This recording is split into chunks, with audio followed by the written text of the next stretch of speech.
हिक ॻोठ में हिकु चोर हुयो जेको माण्हुनि जूं मेहूं चोराईंदो हुयो।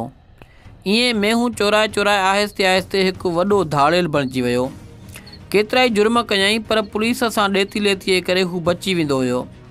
हिकु दफ़ो हिकु क़त्ल जे मुक़दमे में गिरफ़्तार थी वियो जंहिं में सज़ाए मौत मिलियसि। घणेई पैसो ख़र्चु कयईं, सभु हीला वसीला हलायईं पर मौत जी सज़ा बरक़रार रहियसि।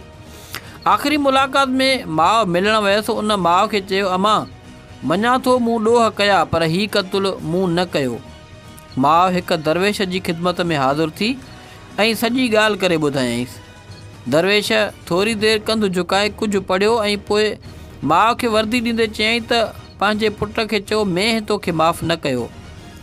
माउ पुट वटि वई ऐं दरवेश वारी ॻाल्हि ॿुधाई ऐं पुछियो, हीउ मेंह जो किसो छा आहे? पुट रोंदे चयो, जॾहिं आउं मेंह चोराईंदो हुयुसि तॾहिं हिकु ॻोठ में मेंह चोरी करे निकितुसि पिए त उन जी वछ बि गॾु खयमि। धणी सुजाॻ थी पियो। उन गोड़ कयो जंहिं ते ॻोठ वारा मुंहिंजे पुठियां लॻा। वछ तेज़ न हली पिए त मूं उनखे गोली हणी मारे मेंह खे काहे भॼी निकितुसि। मेंह हिकु वॾी रड़ करे आसमान ॾे ॾिठो। मूंखे लॻे थो मेंह जी रड़ आसमान ते पहुती हुई। उन ॾोह में मूंखे फांसी अची वेंदी।